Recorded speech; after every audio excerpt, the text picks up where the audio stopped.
Bonjour mesdames, messieurs, je réponds au nom de Alpha Orlando. Je suis le fondateur du projet Comme Jésus et je suis aussi influenceur sur YouTube. J'ai ma chaîne YouTube que vous allez suivre cette émission. Et aujourd'hui, nous avons ce plaisir de recevoir un jeune congolais diaspora qui a un mouvement. Il va se présenter. Et le mouvement se situe Les Changements. Et souvent dans ma chaîne YouTube, je parle plus en portugais parce que ma chaîne YouTube a été créée plus pour atteindre les gens qui parlent le portugais. Donc, j'aimerais aussi commencer l'introduction de cette émission en portugais comme je suis habitué. Fala galera, aqui mais vídeo. Estamos recebendo congolês que mora aqui na França, na cidade de Colmar. Ele tem projeto social que se chama Les Changements. Esse projeto social é para ajudar as pessoas que estão na dificuldade, tanto aqui na França, na cidade de Colmar, tanto lá no Congo. A gente vai fazer uma entrevista com ele 100% em francês. Eu vou tentar colocar legenda aqui em português para vocês poderem entender. Bon, c'est ça. Maintenant, nous allons parler avec le fondateur du projet Les Changements. Donc, bonjour, monsieur Christian Moutala. Oui, bonjour Alpha. Bon, pour être plus bref, pour aller plus vite, pouvez-vous vous présenter à ceux qui ne vous connaissent pas encore? Qui est monsieur Christian Moutala? Bonjour à tous.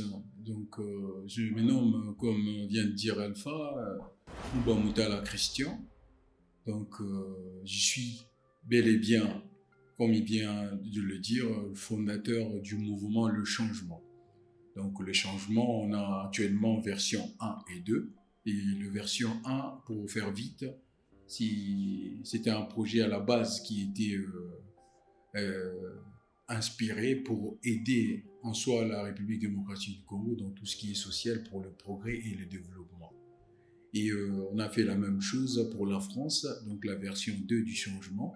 Donc on est en train d'accompagner des alcooliques et puis des personnes sans abri. Donc voilà un peu en quelques mots comment je peux me présenter.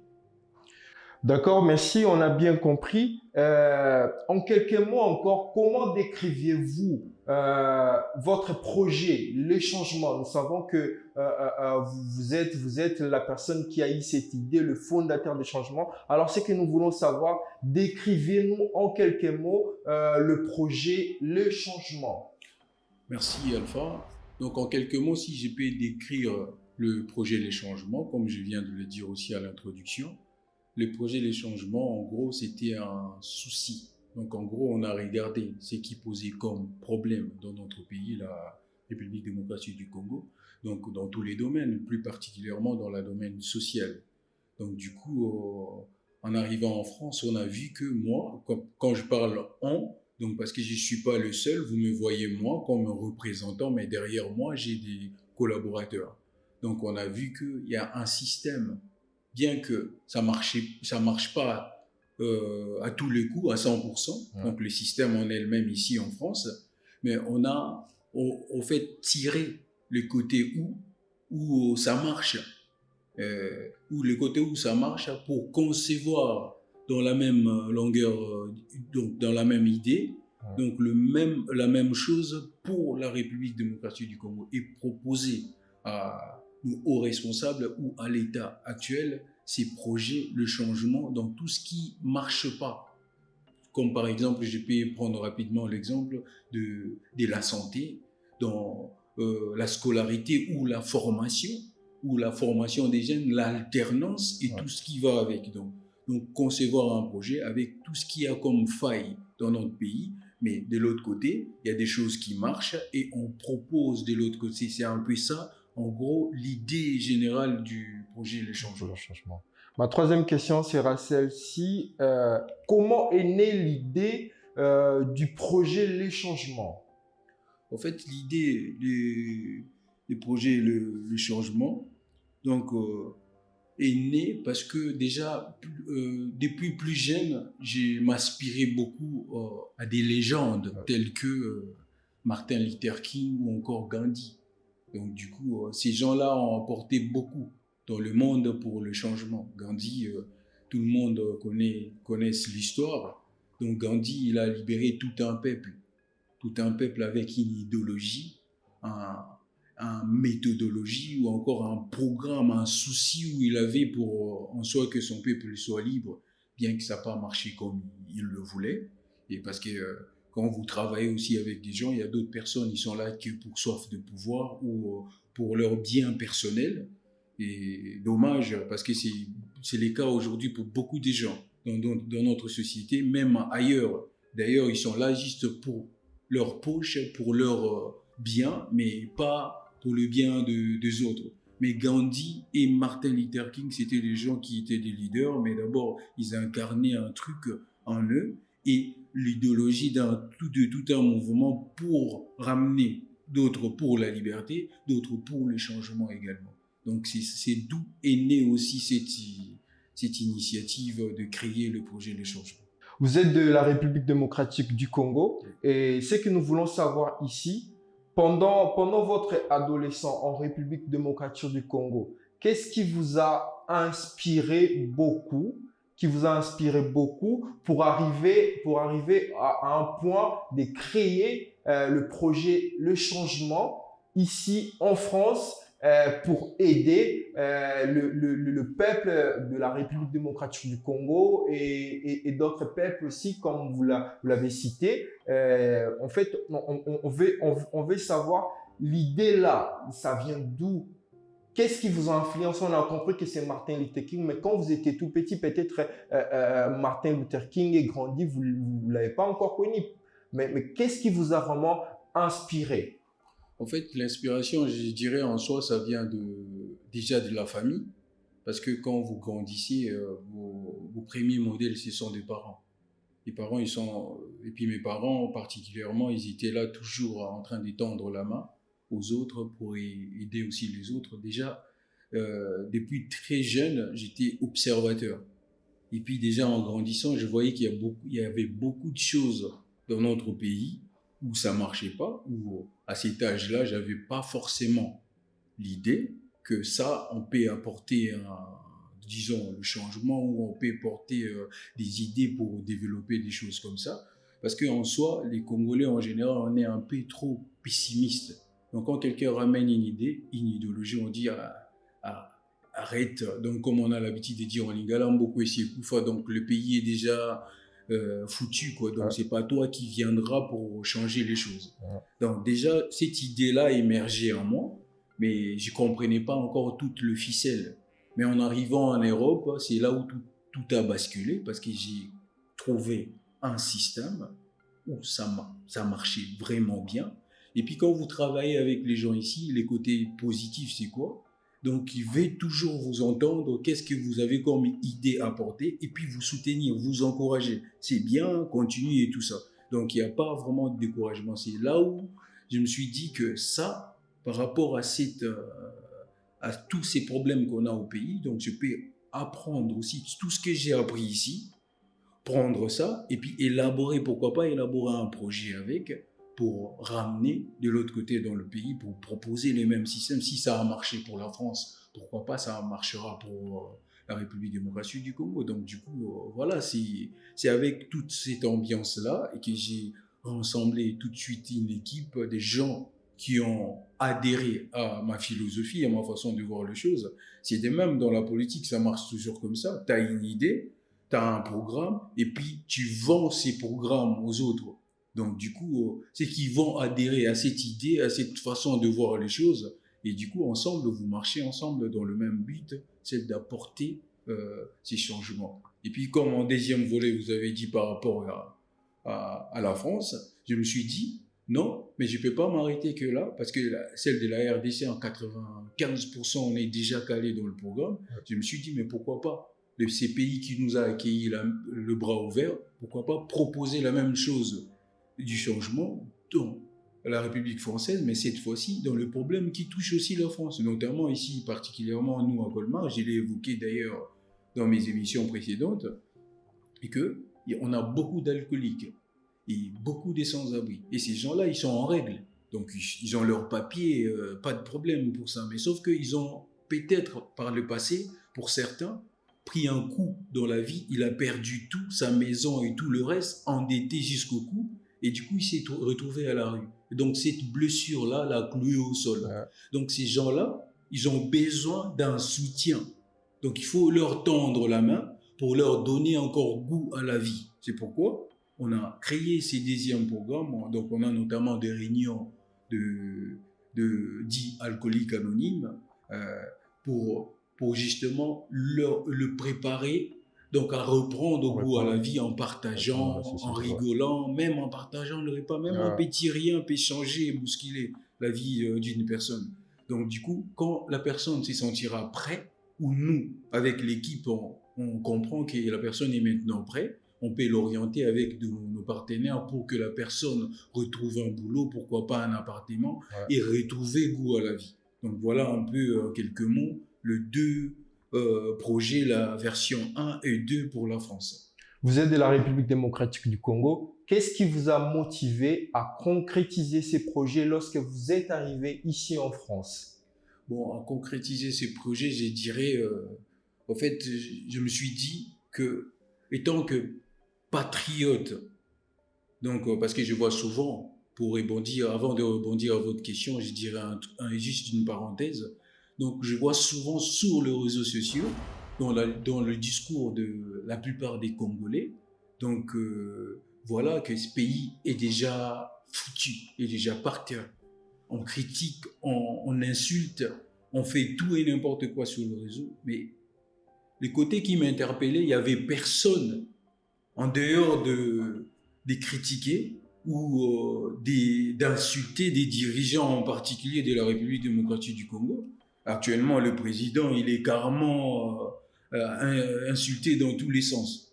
Mais il n'y avait aucun, et toutes les personnes, je pourrais même citer leur nom, certains que je vis sur Internet insultés, à l'instar de Bokechu. Il y avait même quelqu'un que je suivais, j'aimais bien ses idéologies, Zach Mokessa, quelque chose comme ça. Donc il a des idées, il partage des trucs bien, mais il faut, au contraire, avant de critiquer pour critiquer, nous, on a créé un concept, critiquer, mais aussi derrière, apporter des solutions.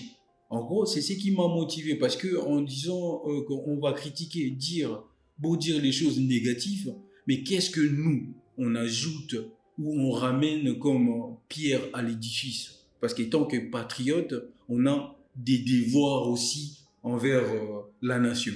Et notre devoir étant que patriote, donc c'est aussi à ramener, à porter notre pierre à l'édifice, donc du coup à ramener des idées pour que notre pays retrouve la compétitivité que j'ai l'habitude de le dire actuellement au niveau numérique, médiatique et le reste dans tous les domaines. Donc on doit, étant que citoyen, on est obligé, d'après moi, de rapporter aussi quelque chose à la nation parce qu'on est obligé, parce qu'on est patriote.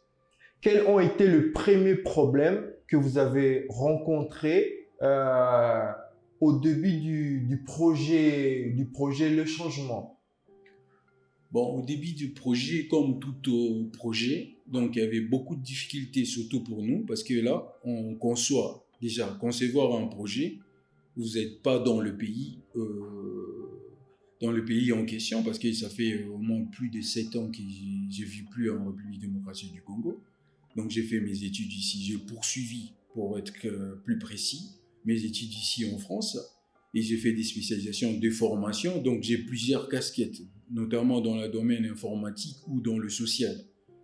Donc ça fait plus de 7 ans que je suis à l'extérieur de la République démocratique du Congo. C'était ça la première difficulté, parce que tu conçois un projet où il faut travailler avec les gens qui sont aussi au pays. C'est ça la première difficulté, parce qu'il faut vraiment communiquer à chaque fois. Et puis la deuxième difficulté, que l'équipe en question que j'ai réunie ici en France, on n'est pas dans la même ville. Pour les gens qui habitent la France ou la Belgique, ils le savent, on est un peu éparpillé. Parfois, pour organiser, harmoniser les programmes et tout ça, il faut faire des réunions en visio et tout ça, voilà. Et ce qui n'est pas aussi simple. Donc, du coup, on va chercher à un moment donné de se caser tous ensemble pour faire une émission ensemble. Ça serait aussi top parce que là, on pourra donner aussi aux gens l'image de tout le monde et puis la casquette que tout le monde porte dans cette projet. Ça, c'est des premières difficultés. Et le troisième, si je peux continuer dans cette lignée, donc c'est aussi le moyen. Parce que quand vous créez un projet, donc au départ, c'est avec vos propres frais que vous conduisez ces projets. Et jusqu'à ce que le projet va prendre la lumière aux yeux du monde, là, il y a des financements de personnes qui vous financent, et puis voilà, parce qu'ils adhèrent à l'idée.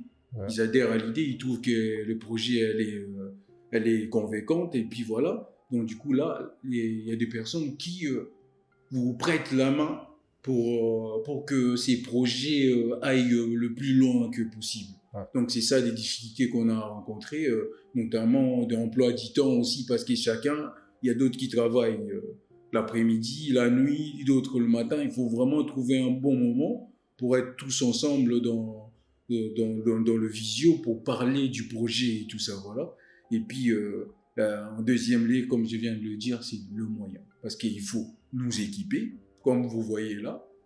Il y a Al avec moi, mais il y a aussi du matériel qu'il faut vous équiper. Donc tout ça, ça demande des moyens. Mais on le fait avec nos propres frais. On te paye. Donc du coup, dans la paye, quand tu penses à payer ton loyer, l'électricité et tout le reste, tu as 10 à côté, mais tu penses aussi à un dixième qui va dans le projet où tu aspires vraiment que ça aille très loin et ça prenne vraiment le jour dans le bon sens du terme. Nous savons qu'aujourd'hui, il y a beaucoup de projets sociaux ici en France, que ce soit au Congo aussi. Et là, nous voulons comprendre exactement quels sont les principaux problèmes que le projet Les Changements souhaite résoudre. En fait, il y en a plusieurs. Hein. Il y en a vraiment plusieurs dans tous les domaines. Mais on ne peut pas être gourmand pour embrasser tout en même temps. Ça ne serait pas possible. Parce qu'embrasser tout en même temps pour le changement, et donc ça serait pour nous aussi un problème des budgets. Parce qu'à ce moment-là, il faut avoir un gros budget pour embrasser tout.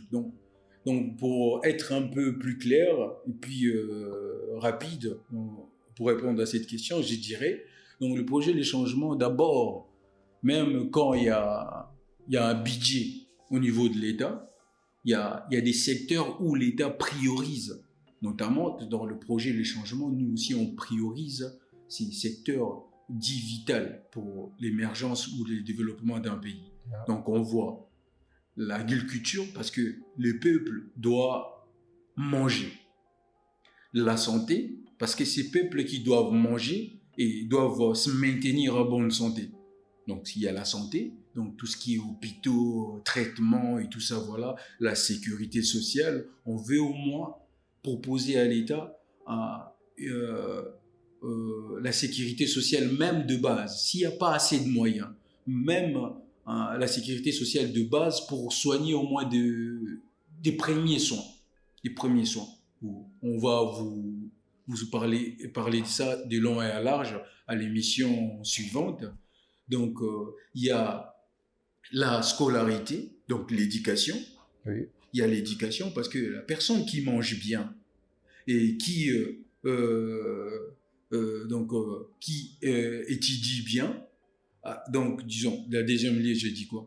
C'était d'abord la scolarisation. L'agriculture, il y avait après la santé, la personne qui est en bonne santé et qui mange bien a besoin d'être scolarisée, d'être formée.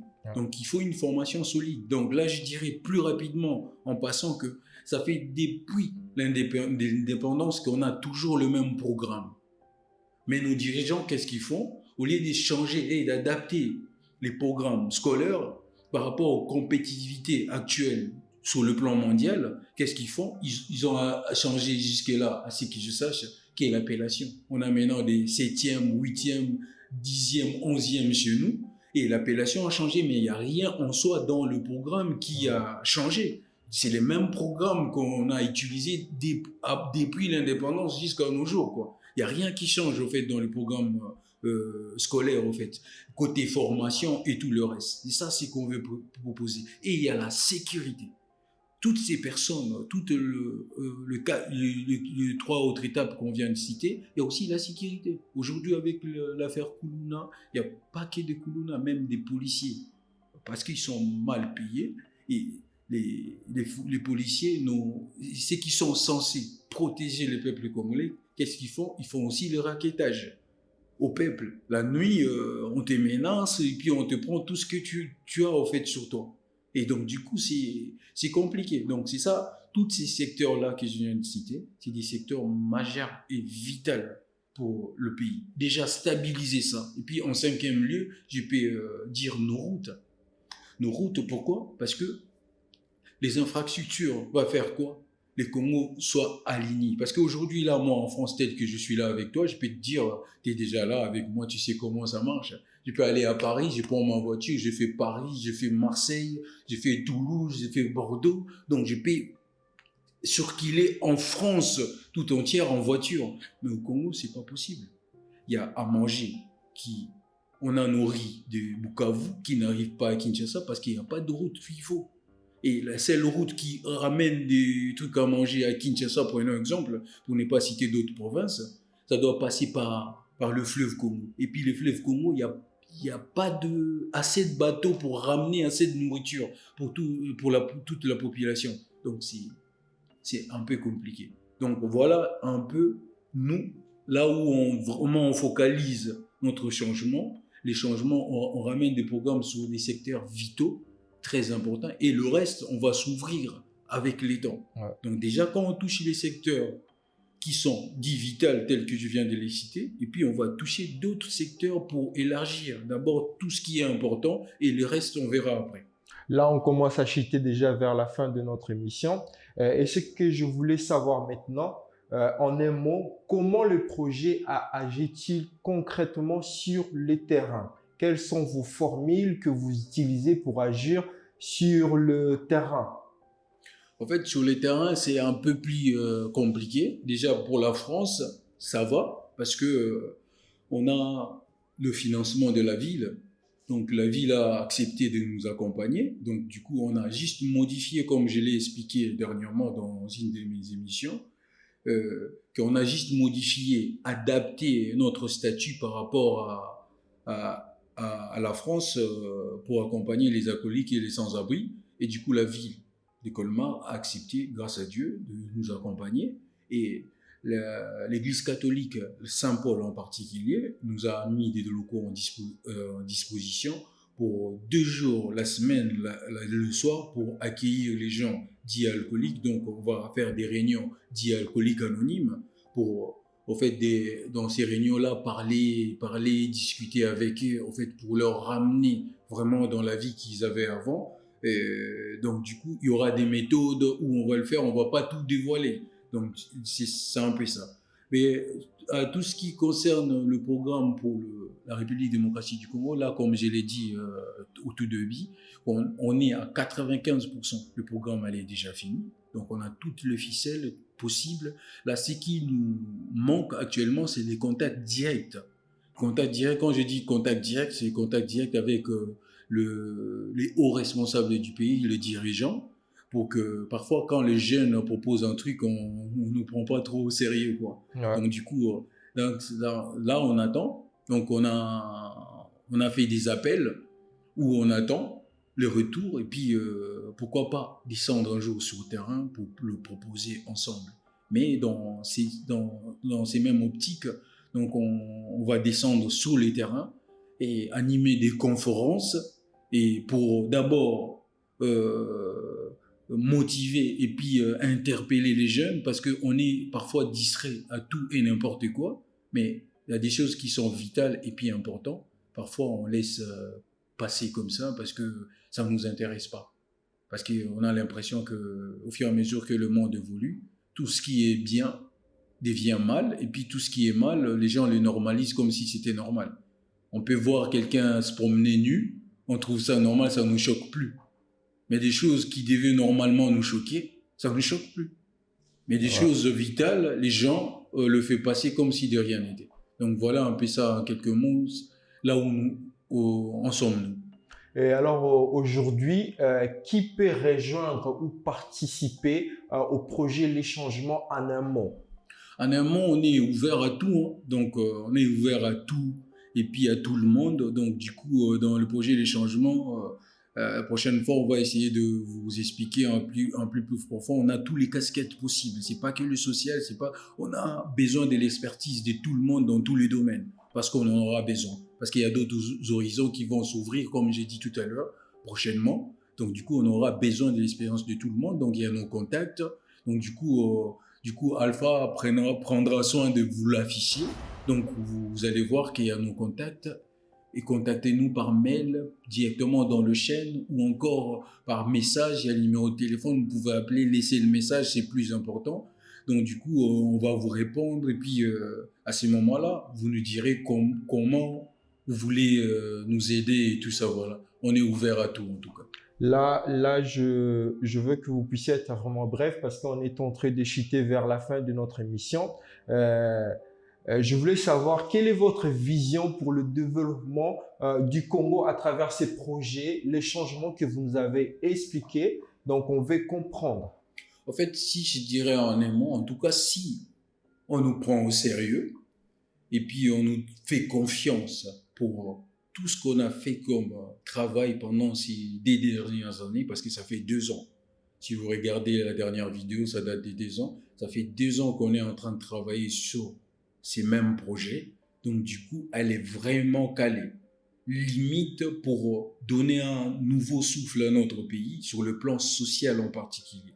Donc du coup, si on nous donnait la main, et du coup, on peut pas le dire à l'avance, mais il faut nous donner et nous faire confiance et puis nous tendre la main et puis travailler en collaboration avec le gouvernement en place.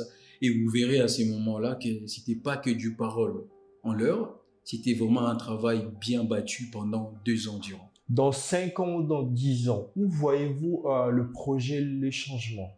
En fait, si on nous laissait l'espace, comme je viens de dire tout à l'heure, et travailler avec les dirigeants en place, vraiment, et qui mettent le moyen qu'il faut pour accompagner ces projets, dans 5 ans ou dans 10 ans, moi je pense que le projet Les Changements ne sera pas que pour la République démocratique du Congo. Il y a d'autres pays dans l'Afrique tout entière seront intéressés pour ramener la même chose dans leur pays. Et pensez-vous que votre initiative peut inspirer d'autres jeunes africains comme vous qui ont votre âge? Oui, c'est ça le but d'ailleurs en fait. Parce que quand je l'ai dit, je me présente dans mes émissions, j'ai dit toujours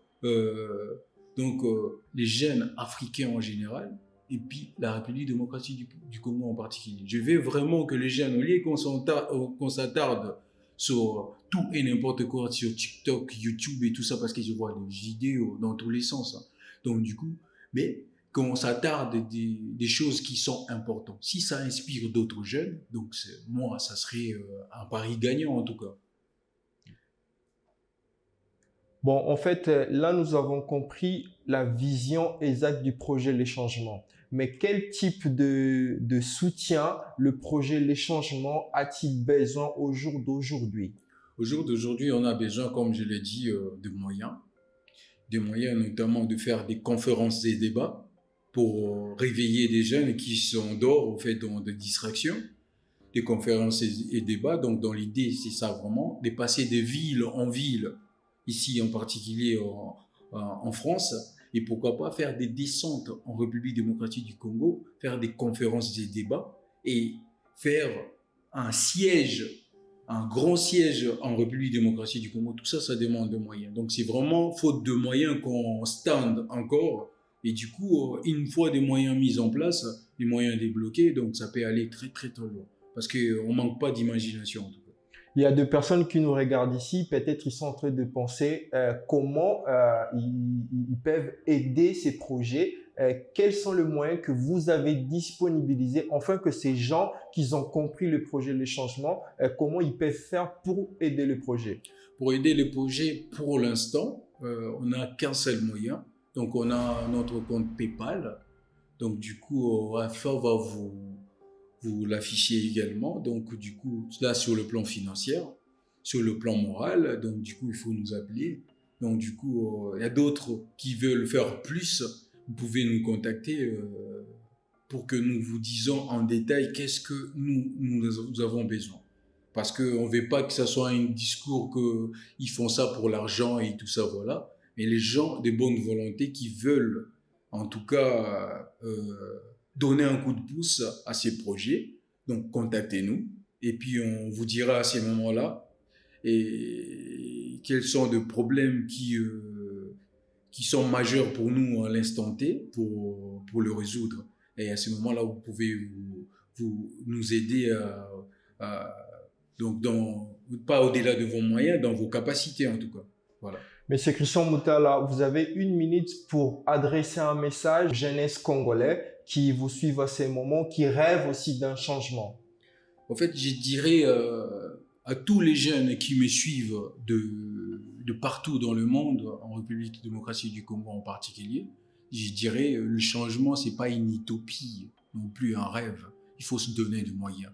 Parce que les gens, comme je viens de les citer plus haut, comme Martin Luther King ou Gandhi, c'était au fait une idée. Ça commence d'abord par une idée, et puis cette idée, de donner jour à cette idée. Donc avec toutes nos forces, les jeunes, partout où nous sommes dans le monde, nous pouvons œuvrer pour le changement. C'est juste, il y a deux choses, il faut laisser les distractions à côté, croire à nos rêves, et puis l'imposer s'il faut. Parce qu'avec nos dirigeants actuels, avec tout ce qui va avec ce monde, donc si on ne s'impose pas, donc du coup, il n'y aura pas d'autres moyens. En tout cas, il faut nous relever.